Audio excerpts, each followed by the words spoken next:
An earlier report that we had this morning, alert level 1 stays in Metro Manila, but then again, you have a number of experts, even the DOH, warning of upticks in recent weeks here. A lot of talks have been raised about the possibility of Metro Manila reverting to alert level 2.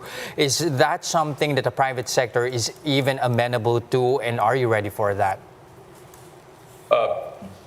Jess, I think at this moment in time, it's really premature to talk about raising the alert level. If we stick to our basis of the severity of the infection, it's really regarding the flattening of the curve. We're far from it. Mga hospital, may mga hindi pa na pupuno at saka yung mga may sakit na hospital, hindi naman COVID. Ngayon sa panahon ngayon, medyo mainit at saka we're shifting the weather change. Maraming din flu, sipon. So I'm not worried about that. And I think the health department should just remind the citizens to be careful.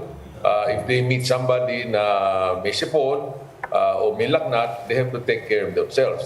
But otherwise, I think the economy will be of this will be of great help to the economy if we open up, the normalization of business. Okay, sir, and that's the last thing we need right now, given that the oil prices are really impacting. Dati stay at home dahil sa COVID, ngayon stay at home dahil mahal na yung bilihin. Sir, how are companies responding and how agile are is the private sector with this persistent inflation that's going on, and how affected are the industries? Is there anything else that can be done? This is a real challenge to us. Although here, at least, through the effort of the government, like earlier, there was talk about raising of interest. That I can see that the government is also carefully assessing the situation. They're assessing it whether the Federal Reserve in America will raise interest. Will raise interest by about 75 basis points. It may not happen. So if as what was reported by the incoming BSP governor, mga 25 basis point yung next increase for next month, I think that's tolerable. From the business sector side, if you notice, the sectors has a balanced view on inflation.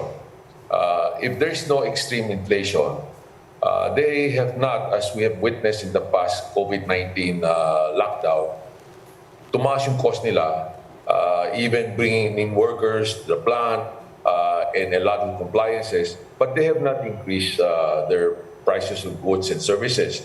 And I think this is much appreciated from the consumer, that the business sector always try to balance things, But the headwind is there. Hindi natin maiwasan kasi tumaas ang crudo, tumaas ng pagkain, yung mga wheat, yung mga tungkol sa energy, coal, palm oil, and I have to submit, I have to be very frank with you, sooner or later, makaroon ng increase sa presyo.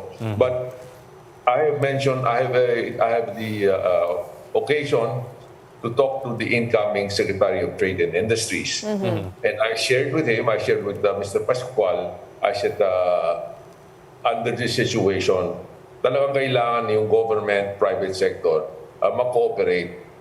We don't want to hurt the consumer too much, but at the same time, ayaw rin natin na, halimbawa, gipit sila ang mga manufacturers, then they will produce less. And that will create a certain artificial demand, itataas din ng presyo. So this is where we have to balance things, we have to be cognizant, yung pera natin, yung peso natin, nag-devaluate din. 53.30. Ang projection, baka umabot ng 53.50 or beyond. So if you think about that, in the past a month or so, may indication na yung pera natin na nag-depreciate. But the business sector has been still very quiet and they're just observing how this will go. So it's a wait and see, but it's a concern. Okay. But sir, like you mentioned, you're trying to hold off on passing this to consumers, no? But there have been calls na for wage hikes from the transport sector. And of course, there will be calls for higher increases in wages as things Some get of more which expensive. have already been approved. Yeah. Yes, sir. How will you balance this in the PCCI in terms of, keeping, like you mentioned, the production at bay and the costs of production there, but also having to cater to people that need higher incomes just to be able to buy the same goods? The reason increase in wages, though, that definitely has a direct cost to production. And there has been clamor that the private sector, like our organization, have been hearing our members request that we have meetings to talk about this inflation issue. In 2 weeks' time, we have a new government, di ba? The incoming government of BBM. So I thought that it's better to wait, until the new government comes in. They have more rooms for maneuvering, and then the private sector will take this up with them. We don't want to prematurely, have added burden to the incoming administration. But we have to face facts. We have to face it.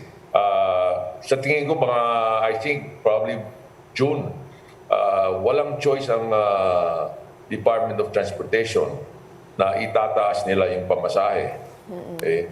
Sa dami ng mga gustong bumalik sa trabaho, they need transportation. And with the prices of crude, Brent oil, kung ano man, they're reaching $120 per barrel. There's no way for you to squeeze na you can maintain the same price for transportation. So we are taking all of this into consideration before we take a move.